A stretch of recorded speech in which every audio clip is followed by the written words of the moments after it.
Assalamualaikum warahmatullahi wabarakatuh.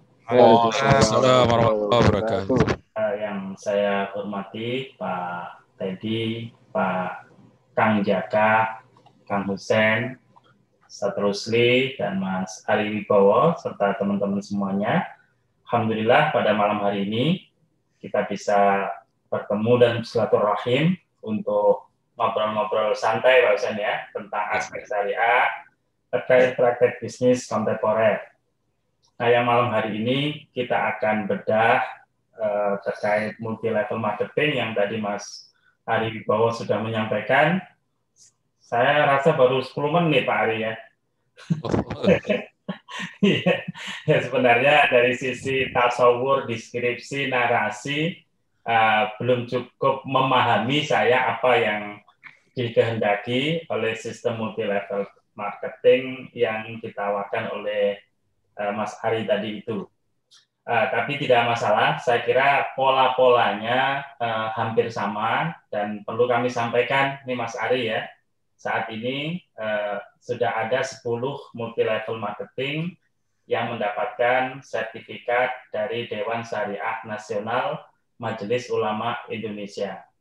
Jadi yang punya otoritas mengeluarkan fatwa di tingkat nasional adalah DSN MUI. Tadi Mas Ari menyampaikan bahwa multi level marketing yang digeluti Mas Ari sudah mendapatkan sertifikat tapi dari MUI Jawa Barat ya Mas Ari ya.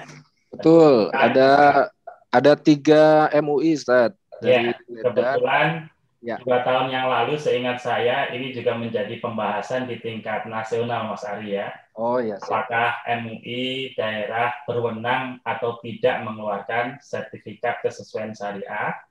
Karena sebenarnya otoritasnya itu ada di DSN MUI. Nah, terlepas dari itu semuanya, saya tidak mau menjas apakah itu salah atau benar ya, karena bukan wewenang kami, dan insya Allah di level MUI pusat dan daerah sudah ada koordinasi. Oh ya, gini Ustaz, mohon maaf. Untuk ya, yang dari Enggak, saya nggak bahas itu. Jadi saya tidak membahas persoalan itu karena wewenang di MUI pusat dan daerah. Enggak, saya cuma ngasih tahu dari DSN kami juga sudah proses Ustaz. Karena memang dari DSN membutuhkan semua produk halal terlebih dahulu baru ke sistemnya. Jadi sedang proses Ustaz. Mohon maaf. Ya.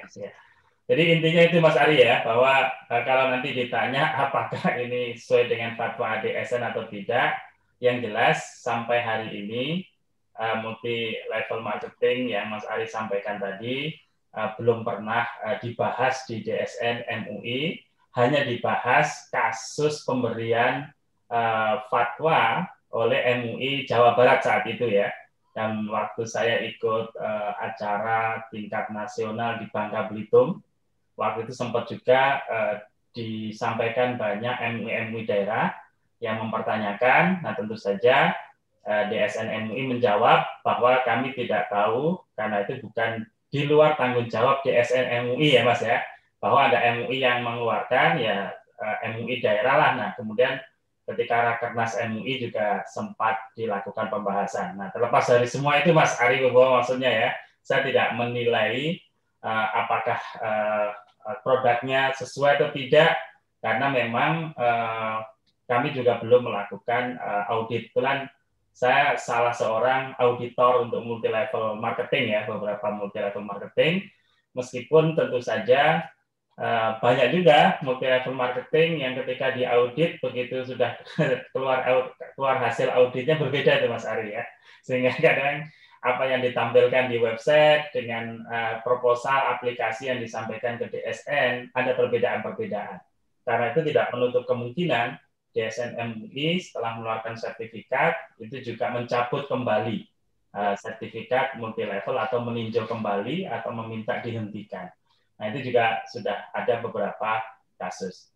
Oke, saya kira saya akan presentasikan poin-poinnya saja. Tadi Mas Ari sudah menjelaskan bahwa makosid ya, maksud utama dari multi level marketing itu bagus sekali ya. Saya juga waktu itu sempat membaca 2-3 buku ya terkait sejarah multi level marketing. Tujuannya bagus sekali ya, memangkas jalur distribusi yang biasanya bikin produk itu mahal ya. Nah, karena itu dengan pola multi level marketing ini diharapkan konsumen bisa menikmati produk dengan harga yang murah. Nah, nanti gini Mas Ari ya, tadi saya sekilas nih Mas Ari ya, cuman saya belum bandingkan ya. Misalnya yang eco racing, eco farming yang Mas Ari sampaikan, ternyata kok dijual juga di e-commerce ya. Di e-commerce dijual juga. Saya nggak tahu nih, kira-kira nanti kalau ada konsumen yang membandingkan, kok ternyata lebih mahal ketika sebagai member gitu ya. Nah, ini juga jadi persoalan nanti ya, karena tujuan ya, ini tujuan nih Mas Ari ya. Maka karena itu menurut saya eco racing atau farming ini perlu dipantau nih Mas Ari. Jangan sampai ada beberapa multi level marketing yang maksud awalnya bagus, begitu persaingan tidak sehat internal member, akhirnya membuat produk itu bebas dijual belikan tidak melalui jalur multi level marketing tadi itu. Nah ini juga ini perlu diantisipasi dan kadang-kala akhirnya menjelek-jelekan multi level yang ada. Nah, masalah definisi saya tidak perlu sampaikan karena saya yakin semuanya paham ya tentang multi level marketing ini. Nah, kalau di DSN MUI ini sesuai dengan juga terminologi yang ada di APLI ya. Istilah lain dari multi level marketing adalah penjualan langsung berjenjang. Nah, ini juga saya yakin nanti bisa dibaca detailnya karena kalau saya baca sangat panjang. Nah ini saya ambil dari website APLI ya yang membedakan antara multi level marketing dan sistem piramida. Nah ini menarik kalau kita nanti bandingkan untuk menilai kira-kira satu multi level marketing itu cenderung ke piramida atau ke multi level marketing.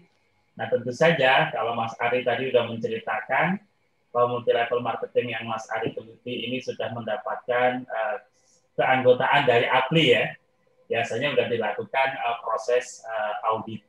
Nah cuman ini penting nanti silakan dibaca. Saya hanya akan menyampaikan di akhir aja terkait fatwa yang di dalam fatwa itu juga patokannya adalah pembedaan ini. Ini panjang, nanti silakan info lebih detail ada juga di web APLI ya, tinggal diklik aja, nanti saya share. Nah kemudian, sekarang kita lihat dalam perspektif syariah. Apa sih parameternya ketika kita menilai sebuah produk multi level marketing itu sesuai dengan syariah atau tidak? Nah minimal parameternya itu kan ada 3 ya, ada gharar, jadi kemudian aklul mal batil dulem, riba, nah yang lain biasanya tadlis. Tadlis itu terkait dengan manipulasi. Jadi kalau misalnya marketingnya menjelaskan yang tidak sesuai dengan yang sebenarnya ya, baik tentang substansi produk ya, maupun janji-janji yang nggak sesuai dengan yang sebenarnya, itu terkait tadlis. Nah itu umum, mau syariah mau tidak sebenarnya ya. Nah, di dalam dunia marketing yang sesuai dengan regulasi Indonesia, tadlis seperti itu tidak boleh. Nah ya, kemudian apa yang dimaksud dengan gharar ya? Nah gharar ini sebenarnya ketidakpastian yang muncul dalam sebuah transaksi. Nah sebenarnya kalau tadi misalnya yang disampaikan Mas Ari tadi, objek jual belinya adalah produk-produk yang memang halal, dari sisi produknya tidak ada isu ya Mas Ari ya. Hanya saja memang DSN MUI ketika mengeluarkan sertifikat harus dipastikan semua produk yang ditawarkan itu harus mendapatkan sertifikat MUI, sertifikat halal, bukan MUI lagi sekarang ya, sertifikat halal. Lagi proses itu. Ya, itu untuk menjamin biar nanti dari sisi ke produk itu ada persoalan. Nah, kemudian dari sisi gharar. Nah, kalau gharar, ini tentu saja kalau produknya udah jelas, udah halal, belum tentu gharar hilang. Karena gharar ini nanti terkait pasti atau tidaknya. Misalnya produknya ada nggak ketika ditawarkan ya, dijual. Saya kalau Mas Ari nanti sebagai agen, produknya Mas Ari nggak punya stok gitu ya. Kemudian menawarkan ke orang, menawarkan sesuatu yang belum dimiliki, itu kan jadi persoalan. Itu kan persoalan gharar juga, Mas ya. Betul. Nah, jadi yang begitu-gitu kalau kita dalami juga panjang nih. Nah, cuman dari sisi kalau itu piramida ya, bukan multi level marketing, biasanya peserta tidak bisa memastikan apakah dia akan berhasil mencapai level tertinggi atau ke bagian level terendah. Ya. Ini kalau objek yang dijadikan objek jual beli tadi hanya kamuflase. Ya. Ya. Nah, kalau kamuflase, maka kelihatan orientasi peserta ini menjual produk atau merekrut orang. Dulu kebetulan saya itu sudah 4 kali ikut Mas Ari ya. Ya untuk namanya dulu waktu masih muda, ingin tahunya tinggi sejak mahasiswa dulu ya. Nah, mudah-mudahan nih yang kelima nanti ya, Ustaz. Jadi ketika kita ikut multi level marketing, nah tinggal kelihatan semangatnya menjual atau merekrut. Bahkan ada yang mungkin kesel tuh Mas Ari, semangatnya menjual atau menjerumuskan orang. Nah ini kan negatif sekali ya. Nah, siap. Kalau misalnya kelihatan, kalau semangatnya adalah merekrut, pasti motivasinya tadi iming-iming komisi pengembangan tadi Mas Ari. Betul. Nah, ini kelihatan. Jadi sebenarnya gampang, kayak berdasarkan pengalaman saya ya. Apakah ini multi level marketing yang berbasis produk, kekuatan pada produk, atau kekuatannya pada jaringan untuk rekrutmen dan janji-janji diberikan komisi tadi. Nah ini yang nanti membedakan. Kalau memang basisnya adalah produk, nah disitulah yang benar ya. Dan itu biasanya tandanya awet tuh Mas Ari ya. Itu awet multi level marketingnya. Ada beberapa multi level marketing yang sejak saya mahasiswa sampai sekarang bertahan gitu ya. Nah itu biasanya itu di kekuatan produknya. Tapi kalau kekuatan membangun jaringan yang dikedepankan dan janji-janji komisi itu di situ biasanya tidak awet. Dan itulah yang banyak memunculkan horor, ya, ketidakpastian. Nah itu. Yang kedua adalah aklul mal batil. Jadi nggak boleh makan harta orang secara batil. Nah tentu saja caranya ya jangan sampai kita tadi menipu ya, bertransaksi secara ngoror sehingga banyak orang mengeluarkan harta tujuannya untuk mencapai target-target, tapi ternyata target itu adalah target yang tidak gampang untuk dicapai. Nah, kemudian riba, ini masalah investasinya ya. Kalau ini yang murni piramida nih, itu kan biasanya kelihatan juga dari pendaftaran tuh Mas Ari ya. Kalau pendaftarannya itu mahal, meskipun mohon maaf nih Mas Ari, ada yang mengkapling, oh ini administrasi untuk starter kit, untuk pembinaan, yang ini adalah produk. Nah sekarang kita harus kritis. Apakah betul ke produk? Nah tadi kira-kira produk itu dengan produk yang sepadan, seandainya dia tidak dijual di pasaran, itu harganya seimbang atau tidak. Begitu ya. Dulu kan ada tuh Mas Ari, multi level marketing yang jualan Indomie Mas Ari ya. Ternyata hanya covernya aja yang diubah, tetap aja Indofood. Tapi harganya kok bisa 2 kali lipat. Nah ini kan ketahuan 10 kali lipat ya. Nah, ini yang harus berarti bukan pada jual belinya, tapi pada tukar menukar uangnya kepesertaan. Nah, kalau tukar menukar uang, kita memberikan uang dengan harapan mendapatkan uang juga. Nah, ini nanti akan ada riba jika ada selisihnya, riba fadl ya. Jika diberikan tidak tepat waktu akan terjadi riba nasiah. Nanti insya Allah kita udah bahas nih pada pertemuan sebelumnya Pak Ari ya. Mudah-mudahan peserta masih ingat lah, saya nggak akan jelaskan lebih detail lagi. Nah pertanyaannya, ini kalau asumsinya masuk kategori piramida, sistem piramida, bukan multi level marketing yang sejatinya. Ada yang mengatakan bahwa sistem multi level marketing yang piramida itu sebenarnya sah-sah saja karena mengikuti akad samsaroh. Nah, ada yang mengatakan dia mengikuti ijaroh. Ada yang mengatakan dia mengikuti jualan.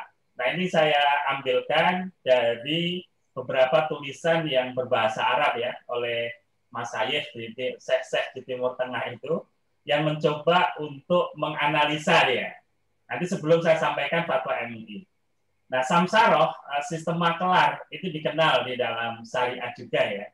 Nah hanya para ulama ketika apakah benar multi level marketing yang model piramida itu adalah akad simsaroh atau samsaroh. Nah, dia katakan ini. Dalam simsaroh, makelar mendapatkan upah dari hasil menjual barang atau jasa. Sedangkan dalam piramida, peserta justru harus membayar uang. Ini tadi yang ciri khasnya, pendaftarannya gede, kemudian member member yang merekrut member lagi dapat fee-nya sebenarnya didapatkan bukan dari menjual barang, ya, tapi dari tadi pendaftaran tadi. Nah, kemudian yang kedua, simsaroh memasarkan barang secara hakiki, sedangkan dalam piramida barang hanya sarana. Jadi barang hanya sebagai sarana. Kalau simsaroh itu betul-betul. Jadi kalau Pak Husein ini menjadi agen gitu ya, maklar rumah itu betul-betul menjual rumah tuh Pak agennya. Iya Pak Husein ya. Iya, tujuannya menjual rumah. Jadi motif utama adalah mendapatkan komisi. Sementara kalau piramida itu bukan menjual rumahnya, tapi komisi dan memperluas jaringan. Mohon maaf nih Mas Ari ya. Oh, nggak apa-apa Pak, terus jangan sampai ya ketika menjelaskan ini lebih menekankan komisi pengembangan tuh Pak Ari. Jadi baiknya itu kepada komisi proyek tadi Pak Ari. Kalau sudah komisi pengembangan dan orang larut dalam itu, akhirnya produk itu hanya sebagai tadi kamuflase saja dalam sistem. Nah, yang ketiga, dalam simsaroh tidak disyaratkan membeli produk seperti multi level marketing. Nah, ini sebenarnya terjadi perdebatan ulama. Kalau memang produk-produk itu adalah produk yang memang untuk meyakinkan orang dia harus pernah menikmati, nggak ada salahnya, ya. Maksudnya misalnya Pak Husein jualan combro gitu ya, jualan combro, tapi bukan Pak Husein bikin sendiri. Kan nggak lucu kalau saya mau beli, Pak Husein udah pernah merasakan belum gitu kan. Nah, di sini maka penjual ya agen sangat wajar diminta beli dalam konteks itu gitu ya. Tapi kalau kemudian agen ini diwajibkan membeli, bahkan mohon maaf nih Mas Ari, kadangkala ada beberapa agen yang sebenarnya pasar dia juga buntu, udah nggak berkembang. Tapi karena dia ingin kejar target, dapat bonus jalan-jalan ya, kalau penjualannya sampai sekian, dia membeli sebanyak-banyaknya, tapi ketika menjual mentok Mas. Nah, akhirnya ya dia bisa jadi nggak gunakan itu barang. Nah, itu nanti di fatwa MUI ada istilah ighra, mengeluarkan sesuatu untuk mencapai sesuatu, tapi mengeluarkannya tadi bukan kebutuhan yang memang dibutuhkan oleh dia, gitu ya. Tapi semata-mata untuk meraih impian. Nah, ini juga menjadi concern para ulama. Kemudian apakah sistem piramida adalah ijarah? Nah, ini ulama mengatakan sistem piramida bukan ijarah karena upah dalam piramida tidak tertentu dan kewajiban peserta untuk memasarkan tidak dibatasi waktu. Jadi ini kalau akadnya itu jasa ijarah, itu memang ketat ya, ulama ketat.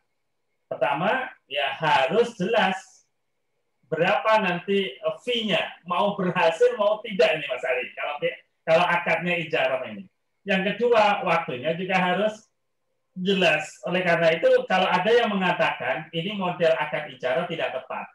Nah, yang ketiga, ini yang banyak ulama yang membolehkan ini ya, walaupun kalau dibanding-banding ya dari tulisan-tulisan di Timur Tengah, ya hampir 30% membolehkan, 70% tidak membolehkan. Yang membolehkan ini mengatakan bahwa komisi-komisi yang diberikan untuk penjualan barang, termasuk rekrutmen, itu menggunakan akad jualah. Nah, ini yang nggak setuju dia bilangnya. Sistem piramida bukan jualah, karena dalam jualah ada kebebasan para pihak untuk meneruskan atau tidak meneruskan. Jadi maksudnya ketika dia mau jadi agen, terus atau tidak terus itu boleh, gitu ya. Tidak dibatasi oleh waktu. Nah, sementara di sistem piramida ada yang dibatasi oleh waktu. Kemudian pekerjaan tidak tertentu, pihak yang melakukan jualah yang mendapatkan upah. Nah, ini jadi sebenarnya kalau jualah ya pihak yang melakukan pekerjaan untuk jualah itulah yang akan memperoleh upah. Ini nyindir nih Mas Ari. Ini ulama ini nyindir. Jadi bukan upline-nya ya. Oh iya. Yang kerja. Nah, pertanyaannya, betul. Bisa nggak seandainya sistem upline dan downline itu berjalan betul-betul untuk melakukan pembinaan, nanti di fatwa DSN sebenarnya nggak ada isu itu.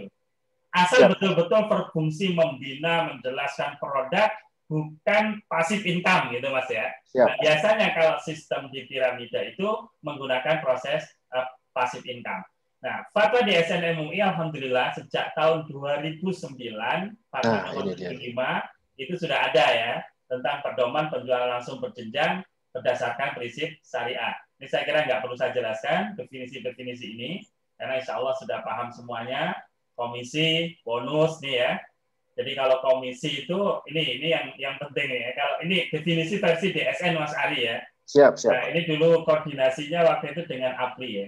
Jadi kalau komisi adalah imbalan yang diberikan oleh perusahaan kepada mitra usaha atas penjualan yang besaran maupun bentuknya diperhitungkan berdasarkan prestasi kerja nyata yang terkait langsung dengan volume atau nilai hasil penjualan barang atau jasa. Jadi ini kalau produk multi levelnya jasa, kalau barang.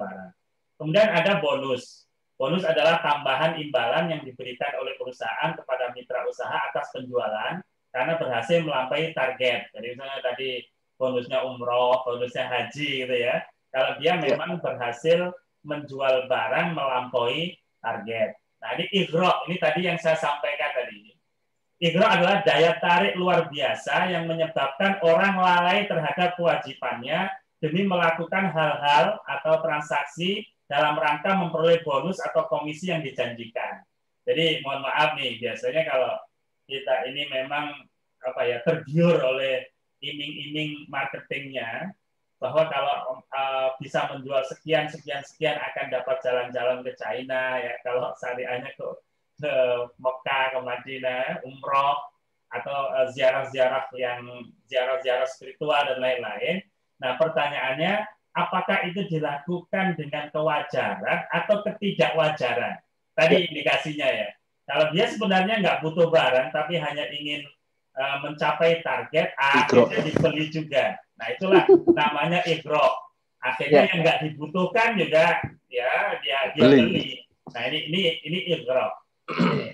Money game, saya kira udah tahu semuanya. Kemudian excessive markup ya, batas margin laba yang berlebihan dikaitkan dengan hal yang luar biasa. Jadi sebenarnya tadi objeknya itu nggak seberapa nilainya di nilai pasarnya, apalagi kalau dijual juga secara bebas ya. Ternyata di markup setinggi mungkin, nah itu tentu saja tidak tepat nantinya. Nantinya ini hanya definisi.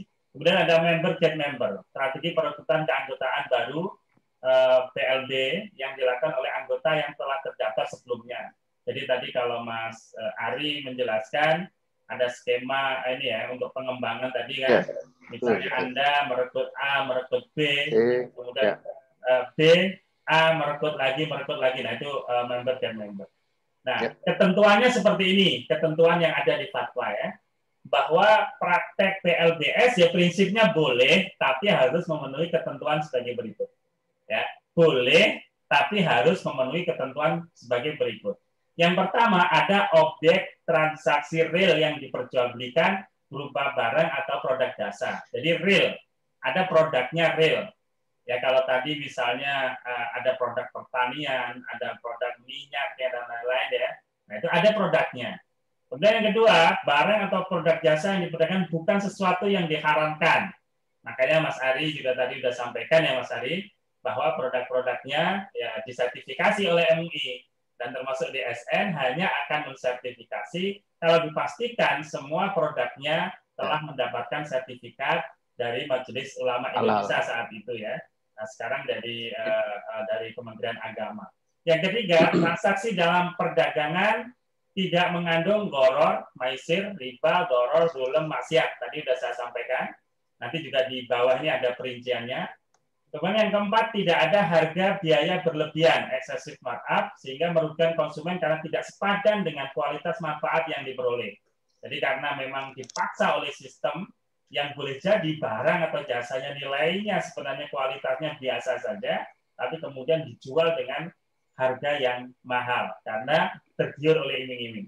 Yang kelima, komisi yang diberikan oleh perusahaan kepada anggota baik besaran maupun bentuknya harus berdasarkan pada prestasi kerja nyata yang terkait langsung dengan volume atau nilai hasil penjualan barang atau produk jasa dan harus menjadi pendapatan utama mitra usaha. Nah, ini penegasannya, karena dalam praktek tadi banyak komisi itu bukan pada penjualan produk atau jasanya ya, tapi lebih pada, mohon maaf tadi istilah pengembangan tadi itu. Nah, karena itu ini ya harus menjadi pendapatan utama mitra usaha dalam PLBS. Jadi justru ini Mas Ari ya, makanya tadi Mas Ari nanti tekanannya kalau mempromosikan itu pada komisi penjualan langsung itu Mas Ari. Di situ ya. Biar nanti orang justru di situ kalau mau ngasih komisi yang besar itu di situ. Kemudian bonus yang diberikan oleh perusahaan kepada anggota harus jelas jumlahnya ketika dilakukan transaksi. Maksudnya tadi Mas Ari udah jelaskan, sebenarnya jelas ya informasinya. Kalau kelangkaan segini itu clear di awal. Jadi jangan sampai nanti dulu pernah itu ada keributan ya, gara-gara tiba-tiba ada perubahan dan tidak dikomunikasikan gitu ya.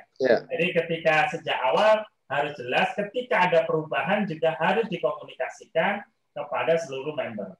Dan tidak boleh ada komisi atau bonus secara pasif yang diperoleh secara reguler tanpa melakukan pembinaan atau penjualan barang dan jasa. Jadi ini yang tadi saya katakan passive income itu tidak ada. Karena biasanya ciri khas dari sistem piramida money game itu passive income ya. Nah, istilahnya kalau di Jawa itu tinggal ongkang-ongkang kaki gitu ya. Tinggal naruh kaki aja begini dia sudah dapat. Nah, ini yang harus kita perhatikan. Nah saat ini nih Mas Ari ya, ada dulu ketika ada yang ke DSN menyampaikan, oh kami membina Pak. Pertanyaannya, yang membina siapa? Bapak langsung atau upline-nya atau perusahaan? Ya perusahaan Pak, kami kan mengundang mereka. Nah ini Mas Ari ya, ternyata sekarang ini apalagi dengan sistem Zoom ini Mas Ari, pembinaan bisa tersentral kan ya dari Bandung. Nah pertanyaannya, upline yang lain ya yang punya downline, kira-kira effort pembinaannya apa kalau kemudian dia memiliki hak sekian dari komisi penjualan misalnya ya.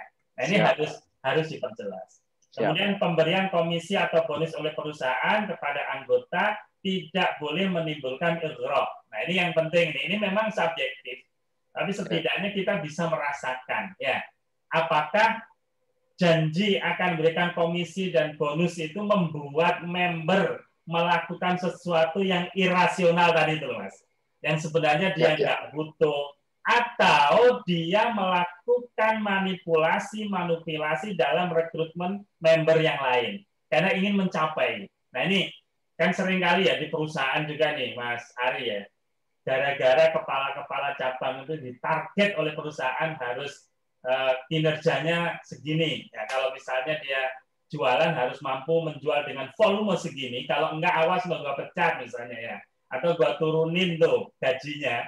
Akhirnya apa? Melakukan tindakan-tindakan yang enggak elok, enggak etis kan Mas Ari ya. Dalam proses penjualan barang bisa nipu, bisa riswah dan lain-lain. Nah itulah yang enggak dikehendaki dan itu bisa berpotensi menimbulkan igrok ya. Igrok tadi yang sudah saya bahas. Nomor 9, tidak ada eksploitasi dan ketidakadilan dalam pembagian bonus antara anggota pertama dengan anggota berikutnya. Nah ini ciri-cirinya di dalam sistem multi level marketing.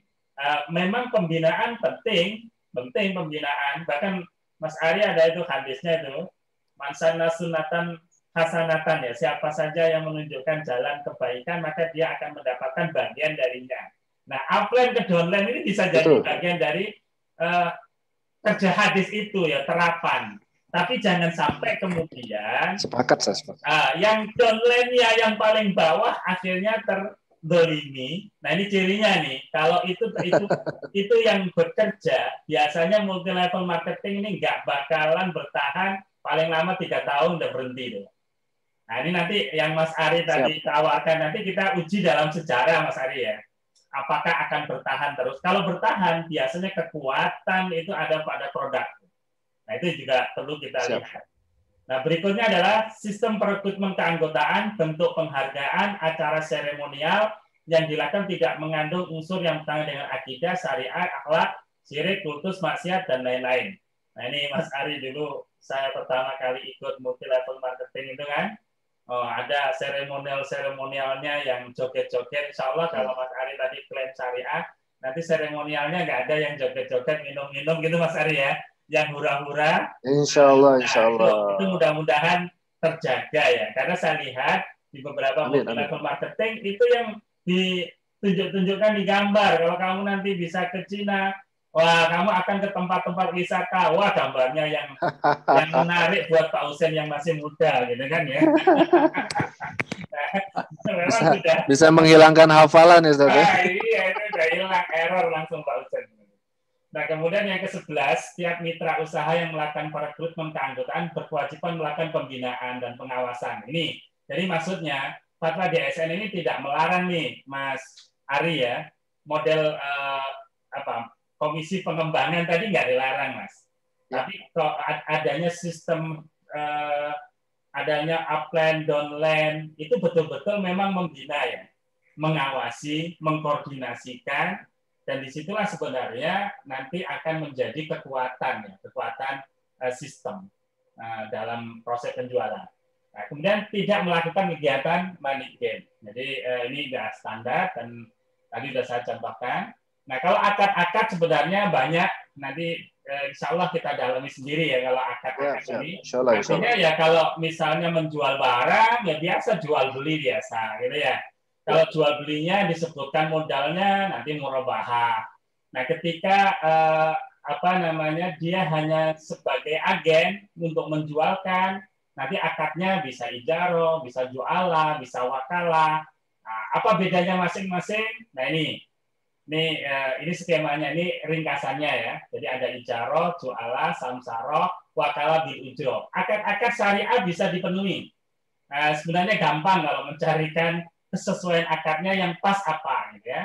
Nah, kalau ijaro ya subjeknya harus tertentu. Yang susah itu ini jumlah ujrohnya harus pasti di awal, mau berhasil mau tidak dikasih sekian. Gitu Mas Ari. Jadi kalau Mas Ari kerja sebagai PNS itu contohnya ijaro, Mas. Ya, makanya akhirnya apa? Pada males, Mas. Ya, kerja digaji gitu digaji. Kan. Ya, dan jangka waktunya juga jelas tiap bulan kan Mas ya. Nah, itu ijarah tuh. Pekerjaannya ya diketahui, pekerjaanmu ini. Oke, pokoknya dikerjain, bahkan tadi mau berhasil mau tidak ya digaji. Nah, kalau jualan ini yang banyak dipakai ya. Jadi pekerja boleh tidak tertentu. Maksudnya ya, Pak, siapa yang bisa menjual barang ini akan dapat segini. Siapa? Itu orang umum aja, siapa aja. Kalau dalam ijarah harus jelas gitu ya.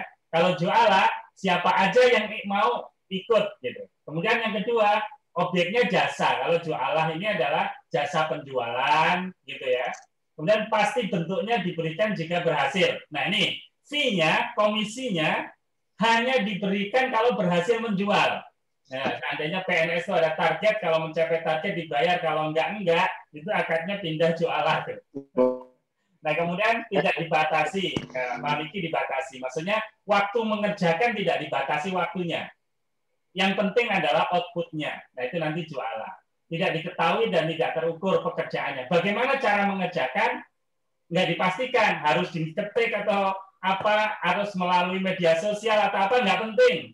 Yang penting mampu menjual berapa? Mau door to door ya? Mau dengan online? Mau apa? Nah, nggak ada batasan. Nah, kemudian ada brokerage samsaroh tadi itu. Ini hampir sama. Cuman bedanya kalau samsara orangnya juga jelas. Nah, multi level marketing ini kalau samsara pesertanya jelas siapa yang ikut gitu ya. Kalau nggak jelas itu bisa keluar masuk terserah gitu. Bahkan nggak terdata. Objeknya sama-sama jasa, sama dengan jualah. Kalau ijarah bisa barang, bisa jasa ya. Nah, kemudian jumlah ujrohnya pasti bentuknya diberikan jika berhasil, sama dengan jualah. Kemudian dari sisi jangka waktu tidak dibatasi. Jadi samsara itu tidak dibatasi. Samsara itu contohnya ya kalau Pak Husen saya minta jualin rumah saya misalnya Pak Husen ya. Nah, Pak Husen udah jelas Pak Husen tuh. Ya, subjeknya tertentu Pak Husen. Objeknya jelas jualin rumah. Jumlah ujroh, tapi saya bilang Pak Husen nanti kalau berhasil jual dapat 5%. Gitu Pak Husen. Kalau Pak Husen nggak berhasil jangan minta saya, nggak saya kasih. Nah, itu samsara.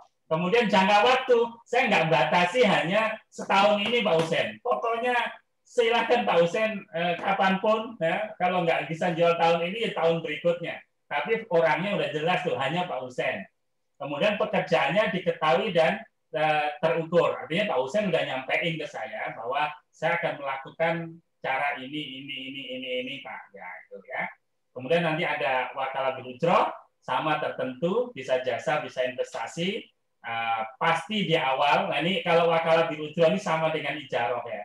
Jadi nanti ujrohnya udah pasti di awal, ya. Kemudian tidak dibatasi. Nah, cuman kalau ijaroh dibatasi, kalau wakalah tidak dibatasi, diketahui dan terukur. Wakalah orangnya juga udah jelas. Jadi kalau orangnya nggak jelas tadi jualah samsara. Nah ini pilihan-pilihan maksud saya untuk pengembangan model aspek jasanya. Kalau jual belinya tadi bisa jual beli biasa, jual beli murabah dan lain-lain. Nah, Bapak Ibu yang saya hormati, ini sekilas saja.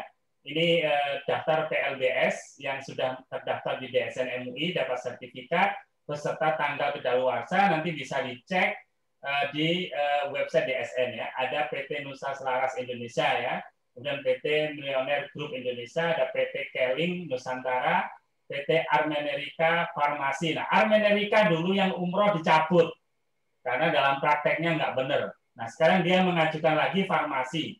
Nah, ini baru keluar. Nah, mudah-mudahan nggak dicabut lagi. Ini dulu yang agak bandel nih. Kemudian PT Duta Elok Persada, ini juga tentang kosmetik ya, sudah dapat sertifikat. PT Dula sama tadi ya. PT Nusantara Sukses Selalu, kemudian PT Singalangit Jaya Tins. Nah, ini Pak Husen dulu, mantan distributornya yang sudah nggak lanjut nih. Kayaknya kecewa nih karena. Saya tahu kecewanya kenapa tuh. Nggak dapat reward PT Herba Penawar Al-Wahida, ini juga udah dapat. PT ini Paitren ya, Paitren cuman nampaknya nggak lanjut dan waktu itu sempat diminta untuk dikaji ulang karena tadi beberapa membernya itu nggak mengikuti instruksi dari pusat sehingga sistem marketingnya antara yang disampaikan ke DSN dan yang berkembang ada perbedaan juga. Waktu itu sempat jadi juga masyarakat mengingatkan. Nah, ada PT Momen Global Internasional ya, nutrisi kesehatan, ini juga proses perpanjangan karena sudah habis masanya. Saya kira itu yang bisa saya sampaikan sebagai apa ya, bahan diskusi ya. Nah, tentu saja parameter-parameter yang ada di fatwa DSN itu sifatnya adalah normatif ya, yang sangat mungkin memunculkan interpretasi-interpretasi yang berbeda. Bahkan bisa jadi juga di kalangan orang DSN bisa menimbulkan interpretasi yang berbeda. Makanya ketika kami di DSN melakukan audit, boleh jadi kesimpulan tim audit itu berbeda nanti ketika disimpulkan oleh majelis pleno yang ada di DSN MUI. Karena modelnya bertingkat-tingkat seperti itu. Saya terima kasih. Saya kembalikan ke Mas Anas. Assalamualaikum warahmatullahi wabarakatuh.